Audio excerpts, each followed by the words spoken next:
Olá, meu nome é Marcos, eu sou residente de endocrinologia e metabologia aqui no Hospital Walter Cantídio e hoje eu vou apresentar uma aula da cista metabólica, cujo tema é o tratamento farmacológico do diabetes mellitus tipo 2, com foco na fisiopatologia dos medicamentos e também sobre os alvos glicêmicos.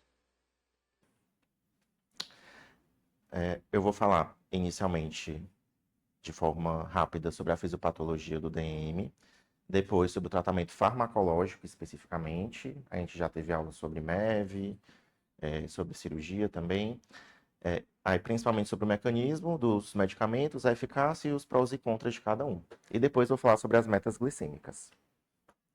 O diabetes mellitus é uma doença que a gente sabe que ela é bastante complexa e que ela tem uma tendência a ser progressiva e está relacionada à diminuição da sensibilidade à insulina, uma excessiva produção hepática de glicose e tem essa tendência a ter uma progressiva diminuição da funcionalidade das células beta.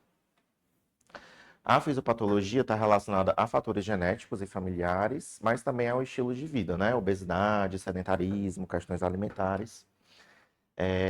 Aqui é uma figura mostrando a questão de como funcionaria, né? Ocorre a resistência insulínica, principalmente nos músculos, que vai diminuir a captação de glicose, e também no fígado, aumentando a gliconeogênese. Isso vai gerar uma hiperglicemia. A hiperglicemia por efeito da glicotoxicidade, vai diminuir mais ainda a resistência insulínica, vai ter um efeito nas células beta também, de diminuição delas, e também vai ter um efeito no tecido adiposo. No tecido adiposo, essa resistência à insulina vai acabar aumentando o nível sérico de ácidos graxos livres, e esse aumento dos ácidos graxos livres também vai levar a uma coisa chamada lipotoxicidade. E esses dois juntos vão acabar gerando um processo que se autoalimenta. Porque à medida que aumenta a resistência à insulina, vai aumentar a glicemia e com o tempo vai ter uma disfunção das células beta, por causa dessa lipotoxicidade e da glicotoxicidade. Vai ocorrer tanto a apoptose das células que já existem, uma desdiferenciação delas em células alfa, ou a diminuição da proliferação dessas células. Aí aqui é o famoso octeto de Defronze, que são os mecanismos que levam à hiperglicemia.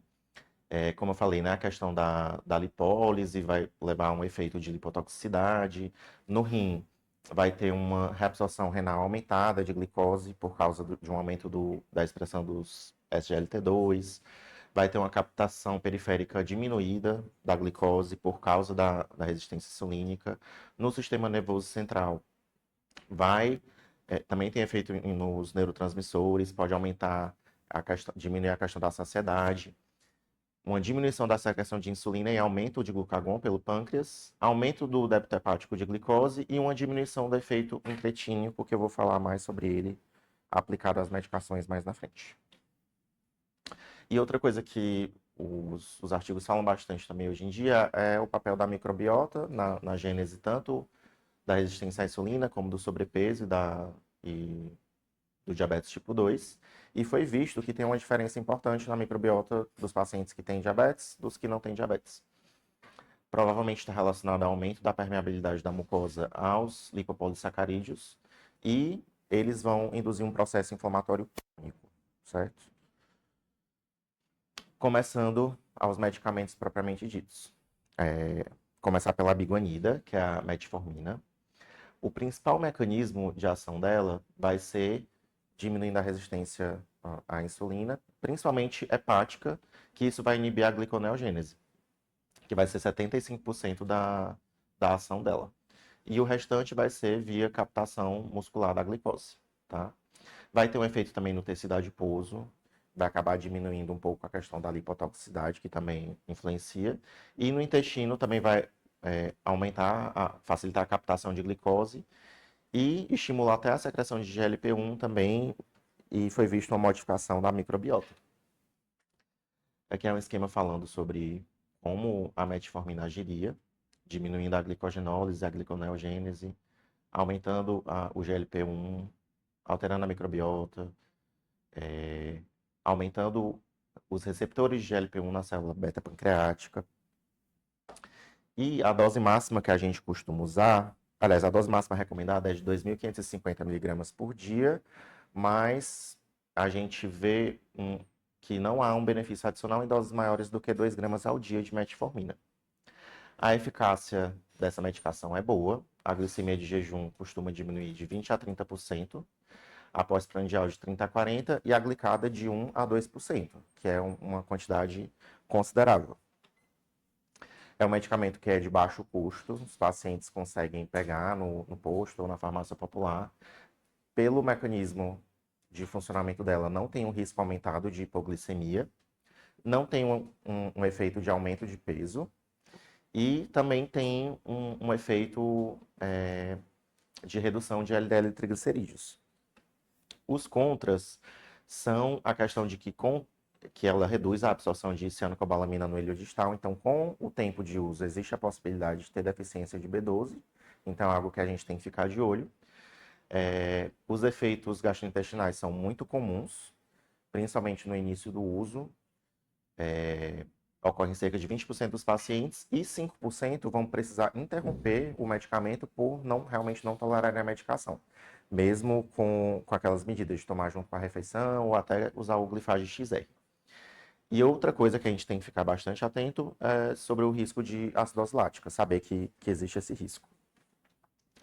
Na disfunção renal, essa medicação ela tem excreção renal, então precisa ser feito um ajuste da dose. Se o clearance estiver menor do que 45, a dose máxima vai ser de 1 grama por dia e não é recomendado se o clearance estiver menor do que 30. Sobre as sulfonilureias. Tem as de primeira geração e as de segunda geração. Essa questão da geração é mais em relação à época em que foram criadas e também sobre a potência delas, né? O mecanismo, elas vão agir num receptor da célula beta-pancreática, que é o SUR. Vão agir nesse receptor, vai provocar um influxo de cálcio e a liberação da insulina que já está produzida, certo? Ou seja, vai liberar a insulina, não age na produção de insulina propriamente dita. E esse efeito é independente dos níveis de glicose circulantes, tá certo? Que é uma coisa importante. Porque se o paciente tomar e não se alimentar, existe o risco de hipoglicemia. É um medicamento que ele tem uma eficácia boa, tem a potência de diminuir 60 a 70 da glicemia de jejum e 1 a 2% da glicada. Só que com o tempo, como a história natural do DM2 ter uma falência das células pancreáticas, com o tempo essa medicação vai acabar perdendo o efeito dela, naqueles pacientes que têm um DM2 de longa data. Os que a gente mais costuma usar é a glibenclamida e a gliclazida, e a gente sempre deve preferir a gliclazida, preferencialmente o diamicron MR, que é o de liberação prolongada, porque ele está menos associado a hipoglicemias e também menos associado ao ganho de peso. Os prós é uma medicação que ela é bastante acessível, tem para pegar no posto também. Como a gente vê, é bastante eficaz. Foi comprovada a segurança cardiovascular dela, só que aí tem esse risco de hipoglicemia e também ganho de peso por causa da insulinemia propriamente dita. As contraindicações seria a insuficiência renal ou hepática graves na gestação e amamentação. As glitazonas, a representante que a gente tem é a pioglitazona, e o mecanismo dela vai ser um aumento da sensibilidade à insulina. Isso vai se dar por meio de ativação dos receptores PPAR-gama. Esses receptores são receptores que estão presentes no tecido adiposo, certo? Aí vão regular genes, importante frisar isso, né? Que vai ser uma ação mais genética. Vão regular genes que estão envolvidos na diferenciação no adipócito e na captação tanto de ácido graxo quanto também de glicose. Aí elas vão aumentar a lipogênese, aumentar a formação de tecido gorduroso, mais especificamente no subcutâneo, e diminuir o ácido graxo livre circulante. Aumentar também a expressão de adiponectina, diminuir citocinas pró-inflamatórias e aumentar a expressão dos transportadores de glicose. Aí aqui é um esqueminha mostrando que com o uso, né, vai ter uma ação nos adipócitos, no fígado e também uma ativação no músculo, consequentemente diminuindo, aumentando a sensibilidade à insulina e diminuindo os níveis glicêmicos. A dose máxima que a gente usa é de 45 miligramas por dia, em tomada única diária, e a eficácia é de diminuição de até 1,5% da glicada. O efeito a gente pode esperado, na verdade, é a partir de 12 semanas, pode demorar até 12 semanas, justamente por ele ter um efeito no gene que acaba demorando um pouco. É uma medicação que a gente não consegue pegar no SUS, mas que ela não é cara, então é acessível. Tem esse efeito secundário aí também de diminuição de triglicerídeo, aumento de HDL. É segura do ponto de vista cardiovascular e tem pouca excreção renal também. Os contras são o ganho de peso, que ocorre nesses pacientes tanto pela deposição da gordura no subcutâneo, como também é observado uma retenção hídrica. Então a gente tem que ter cuidado. Foi mostrado um maior risco de fratura distal, então deve ser levado em consideração nos pacientes que já têm uma osteopenia, osteoporose. Também nos pacientes que tenham IC ou alguma condição que tenha risco de ser, porque como a gente já sabe que vai ter um quadro de retenção hídrica, pode ser que haja algum tipo de descompensação. Foi visto em alguns pacientes uma piora da orbitopatia de Graves por aumento da gordura retroorbitária e também aumenta a atividade do citocromo P450, então pode diminuir a atividade de anticoncepcionais orais. Aí as contraindicações é mais doenças hepáticas graves, alcoolistas, DM1, gestantes e contraindicação total seria a IC classe funcional 3 ou 4.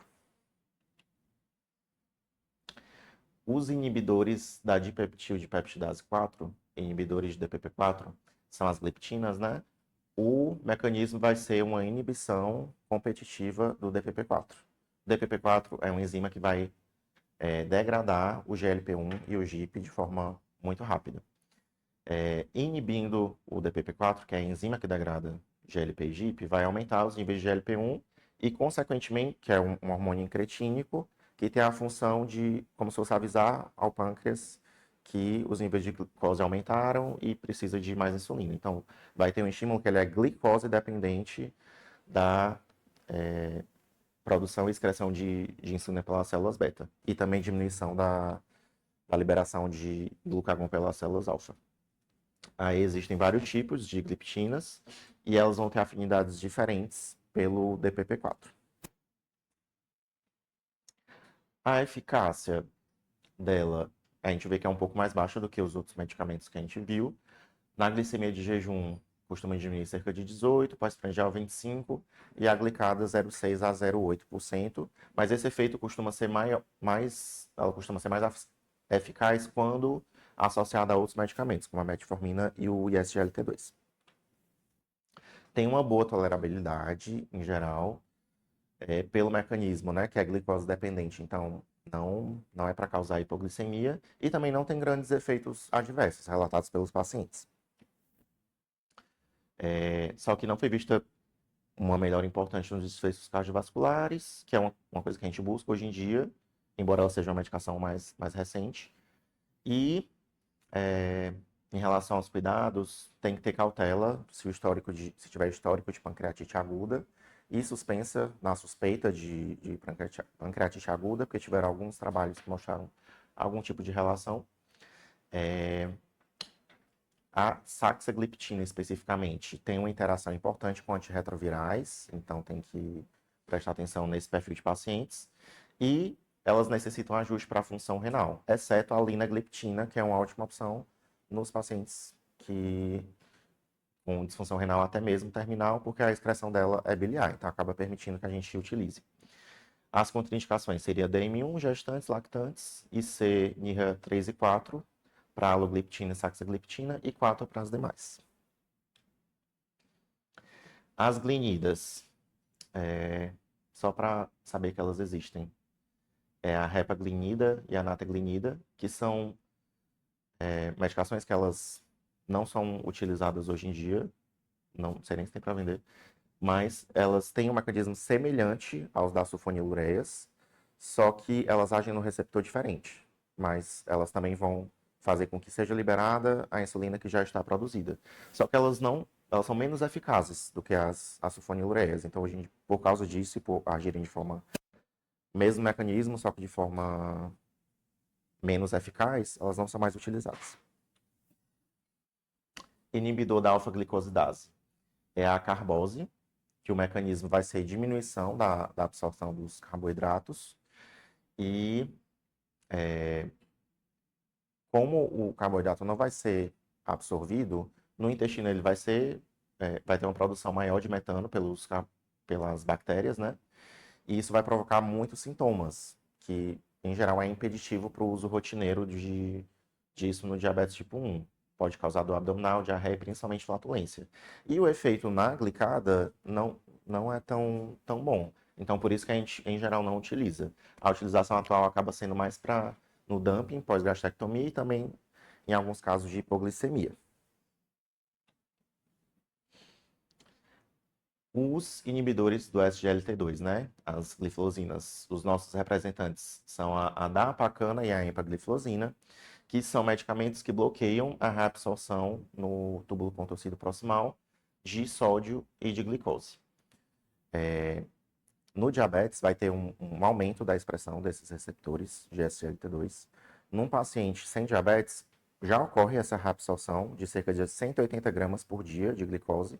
E nos pacientes com DM2, essa reabsorção pode chegar a 250 miligramas por dia. Então, a gente inibindo essa reabsorção, vai provocar uma glicosúria, que é a ação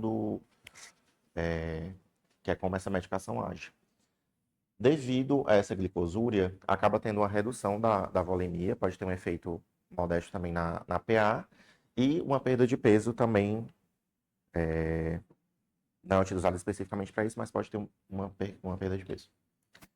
A eficácia, a diminuição da glicada é de 0,7 a 1%, a perda de peso é de 2 a 4 quilos, e diminuir a pressão sistólica de 2 a 5 milímetros de mercúrio. O principal, na verdade, dos ISGLT2 são os efeitos secundários, não só no diabetes. A gente viu que, por exemplo, a metformina era de 1 a 2% na diminuição da glicada. Os ISGLT2 são menos potentes, de certa forma. Mas sempre que o paciente tiver insuficiência cardíaca, tiver uma disfunção renal ou tiver um alto risco cardiovascular, a gente deve preferir essa medicação por causa desse benefício secundário de proteção, tá certo? Além disso, é uma medicação que ela é bem tolerada e não tem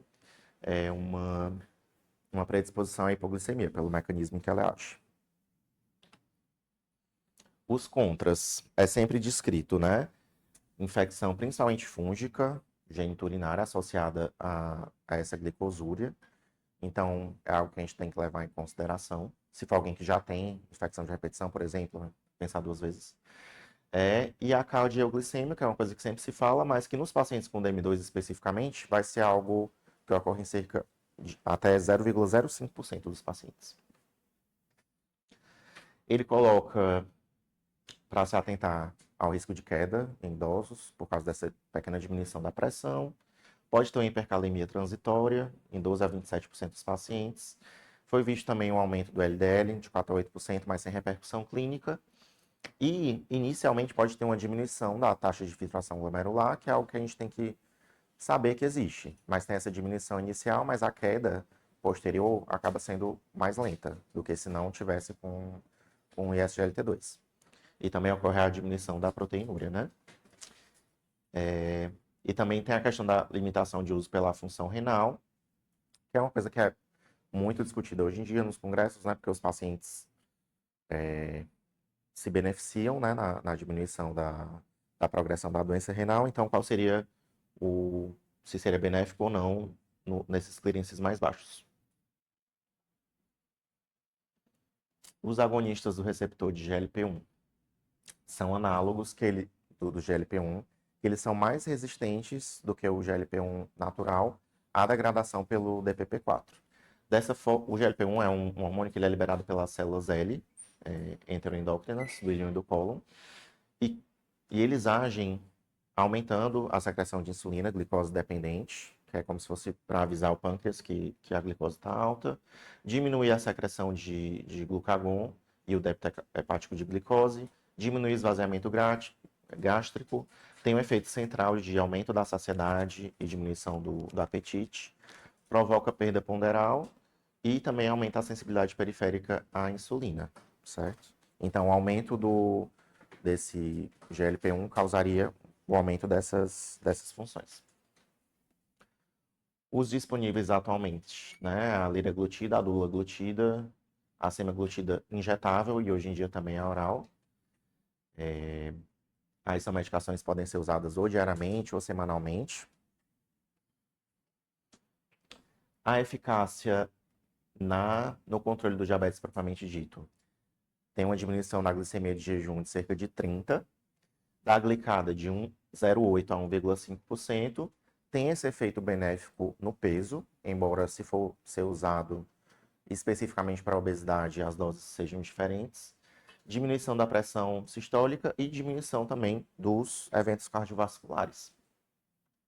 Os prós são que não tem uma predisposição à hipoglicemia, a diminuição da glicemia que ocorre é em resposta à hiperglicemia, então não tem um aumento de hipoglicemia, e tem esse benefício adicional se tiver o risco cardiovascular ou evento cardiovascular prévio. Foi visto recentemente também que tem um efeito de proteção renal, diminui a albuminúria, e também tem a questão do peso, né, que é algo bom. Os contras acaba sendo o custo, é inacessível para alguns pacientes. Náuseas e vômitos é um dos efeitos colaterais principais, mas para interromper, de fato, o uso isso ocorre em cerca de 5% dos pacientes. Foi descrito também pancreatite aguda, mas isso também é raro. Ele não recomenda o uso simultâneo do inibidor de DPP-4 porque a ação deles acaba sendo parecida. Na taxa de filtração glomerular menor do que 15, não é recomendado. Foi visto em ratos um aumento da incidência de câncer medular de tireoide, não foi visto em humanos, mas devido a isso, não é recomendado em pacientes que têm um histórico pessoal ou familiar de câncer medular de tireoide. E também interrogado, alguns estudos mostraram uma piora da retinopatia diabética, talvez associada a um declínio rápido dos níveis glicêmicos. A insulina é o agente que ele é mais potente para diminuir a glicemia, e a gente tem que falar dela porque, principalmente pela questão do custo, às vezes acaba sendo uma ferramenta acessível a todos os pacientes. E a gente deve iniciar ela tanto se não estiver tendo controle com os antidiabéticos, outros que eu já falei, mas também em qualquer momento se estiver tendo sintomas de hipoglicemia, perda de peso, a glicada maior do que 9% ou maior do que 10% em outras referências, ou a glicemia maior do que 300, certo? Eu não vou me atentar muito nisso porque vai ter uma aula específica, né, sobre insulina no DM2. Aí, diante de todas essas opções, a gente tem que pensar em qual medicamento a gente vai escolher para o nosso paciente. Os critérios a gente deve levar em consideração a doença cardiovascular ou renal estabelecidas. É algo que as diretrizes atuais colocam muito como sendo algo a ser pensado em primeira instância. O custo, né? Se o paciente vai conseguir arcar, né, com o custo dessa medicação, principalmente no longo prazo, né? A gente sabe que não vai ser por um mês ou dois que o paciente vai usar. O impacto no peso é muito importante. Se o paciente tem sobrepeso ou obesidade associada, sempre preferir medicamentos que, no mínimo, não aumentem o peso, mas preferencialmente que tenham um efeito na diminuição. O risco de hipoglicemia, principalmente nos pacientes que teriam um malefício maior, caso ocorra alguma hipoglicemia. As preferências do paciente, a gente vê no nosso dia a dia, né, que não adianta a gente só prescrever, eles têm que estar de acordo e realmente utilizarem a medicação, então tem que ser algo pactuado. As comorbidades e também a tolerância. Aqui é a diretriz da ADA, certo? E realmente ela coloca que se o paciente já teve algum risco, algum evento cardiovascular, ou se tem um alto risco cardiovascular mesmo sem ter evento, o ideal seria utilizar as drogas que já estão associadas com uma diminuição comprovada dos eventos, que seria os análogos de GLP-1 e os de SGLT2, certo? Se tem insuficiência cardíaca, tanto de fração de ejeção preservada, quanto também a reduzida, sempre que possível, associar o ISGLT2. E nos pacientes com DRC, sempre utilizar os de SGLT2 também. E agora também os análogos de GLP-1. Agora, a segunda parte da aula, que é sobre o controle glicêmico, tá certo? O controle glicêmico ele deve ser individualizado de acordo com a situação clínica de cada paciente. O que a gente mais utiliza é a hemoglobina glicada e as glicemias capilares, que devem ser feitas tanto no jejum, como também pré-prandiais e 2 horas após as refeições. Hoje em dia, com o advento dos dispositivos de monitorização contínua de glicose, que a gente está tendo cada vez mais contato, né? O que é bom, a gente tem que ter mais contato também com as outras formas de controle glicêmico, além da glicada e das medidas de glicemia de ponta de dedo, que seria o tempo no alvo, que é algo que é fornecido pelo monitor, o tempo em hipoglicemia, coeficiente de variação e glicemia média estimada. Eu vou falar mais sobre eles mais na frente. Sobre a glicada, a hemoglobina ela tem uma ligação irreversível com a glicose, certo? E a hemoglobina glicada ela é expressa em porcentagem e ela está diretamente relacionada à média das glicemias diárias, certo? E principalmente o aumento da hemoglobina glicada está relacionado às complicações crônicas do diabetes. A vida média da hemácia é de cerca de 120 dias, né? Colocando aí 3 a 4 meses. E a glicada vai fornecer dados principalmente do último mês. Cerca de 50% corresponde ao último mês, 25% do segundo mês e 25% dos últimos 3 a 4 meses. A nossa meta vai ser de 7%, tá? E que vai corresponder aí a uma média de glicemia de 154, de 122 a 184. É muito importante que quando a gente vai analisar a hemoglobina glicada, é uma coisa que quando a gente está, sempre a gente vai olhar no exame, né? Se o laboratório utilizou algum método que é certificado pelo NGSP, certo? Que é para ter um controle se realmente é válido aquele exame.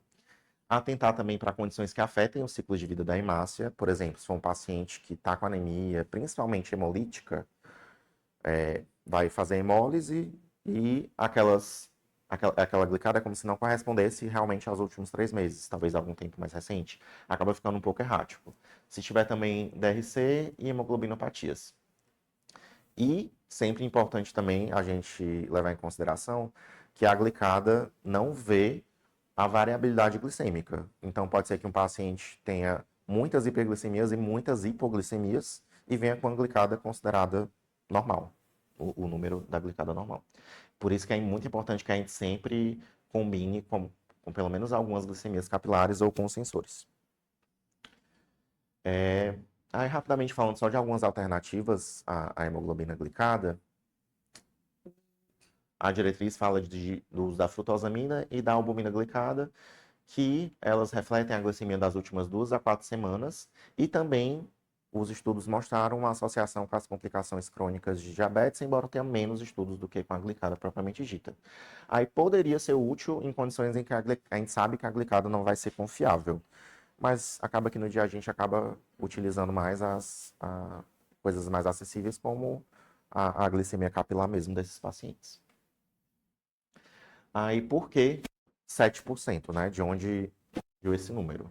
Tem vários trials com muitos pacientes que mostraram uma comprovada redução das complicações, principalmente das microvasculares, mas também das macrovasculares, à medida que a gente diminui a glicada, certo? Aí compararam um tratamento que seria considerado padrão com o intensivo, que seria essa meta de menor do que 7%. Aí eu coloquei aqui o exemplo desse ECT, que tinha 1.441 pacientes, foram seguidos por 6,5 anos, e esse controle mais intensivo, menor do que 7%, reduziu 76% o risco de retinopatia, 39% de microalbuminúria e 60% de neuropatia. Então, por isso, esse número 7%. Tá? Mas aí a gente sempre vai querer 7%, né? O Zé Loreto aí, jovem, com acesso, né, à tecnologia em diabetes, a gente vai querer essa dose. No idoso funcional, a gente também vai querer essa dose de 7%. No idoso visivelmente comprometido, a gente também vai querer esse controle assim, mais rigoroso. Então é algo que tem que ser mais individualizado. Aqui é uma tradução do Vilar, mas está presente na ADA também, esse gráficozinho, que é as metas mais rigorosas. Então a gente vai levar em consideração a motivação do paciente com o tratamento. Se o paciente está muito motivado, a gente pode aproveitar disso para realmente ter metas mais rigorosas. Se for um paciente que não tem alto risco para hipoglicemia, por exemplo, não é um idoso que se cair pode fraturar ou então não é um piloto de avião, enfim, não é algo que vai ter grandes problemas se tiver uma hipoglicemia. A duração da doença, se for um paciente com DM recém-diagnosticado, a tendência é ser mais agressivo. Se a expectativa de vida é mais longa, se não tem tantas comorbidades, se ainda não tem complicações do diabetes e também se tiver uma rede de apoio grande e acesso à tecnologia. Acaba ficando mais fácil da gente ter um controle mais rigoroso. Nos idosos, assim, que ele coloca como sendo acima de 60 anos, os trials mostraram uma maior prevalência de hipoglicemia no tratamento intensivo.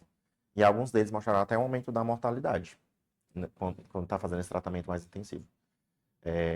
Aí eu coloquei como exemplo essa coorte no Reino Unido, com mais de 54 mil pacientes, que mostrou que as complicações, elas surgiam em J, certo? Se a glicada estava muito controlada, muito mais para baixo, ela também aumentava a mortalidade.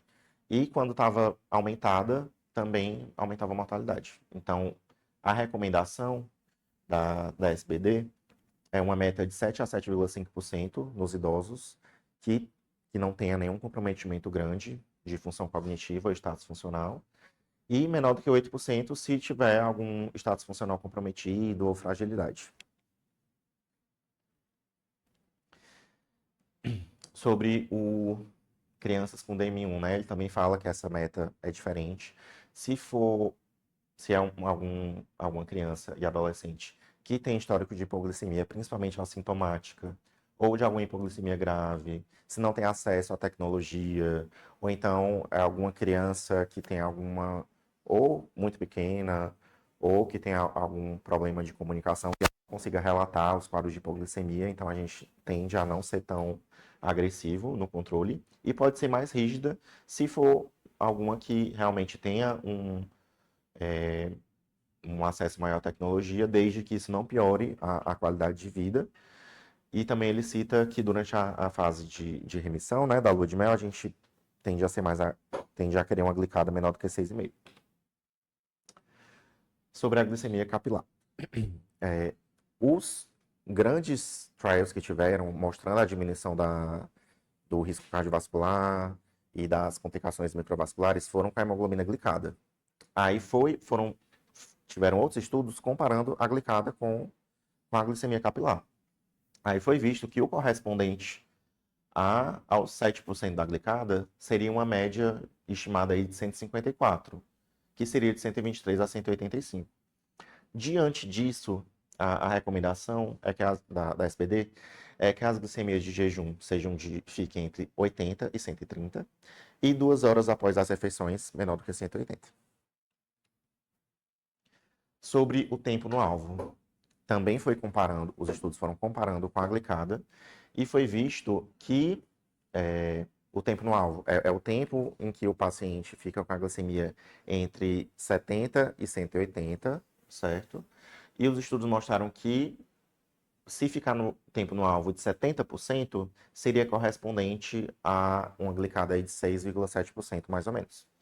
E além disso, nos pacientes mais idosos, mais frágeis, ou se tiver um risco de hipoglicemia severa, a gente pode ser menos restrito. Aí colocar um tempo no alvo de 50%. O tempo em hipoglicemia é uma coisa muito importante. A ADA, na parte de controle glicêmico, ela fala muito de hipoglicemia. Eu fiquei bem surpreso, assim. Parece até que ela fala tanto quanto os níveis de glicada, ela fala da questão da hipoglicemia. A hipoglicemia tem os níveis, né? O nível 1 seria menor do que 70, nível 2 menor do que 54. Sempre ficar atento também para o nível 2 sem sintomas porque o normal, né, é a pessoa ter sintomas adrenérgicos antes de ter outros sintomas. Então, pode ser que tenha um nível 2 sem sintomas adrenérgicos ou neuroglicopênicos. Leva em consideração, isso leva a gente a pensar que é um paciente que tem baixa percepção de hipoglicemia, que é uma coisa importante. E isso ocorre principalmente em quem tem DM de longa data ou hipoglicemia frequente. E a nível 3, que é a severa, ela independe do valor de glicemia, que é quando o paciente precisa da ajuda de terceiros para a recuperação desse episódio de hipoglicemia.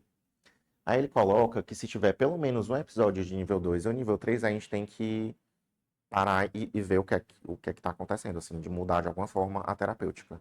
Não necessariamente diminuir doses das medicações, mas ver se tem alguma coisa específica que esteja causando esse problema.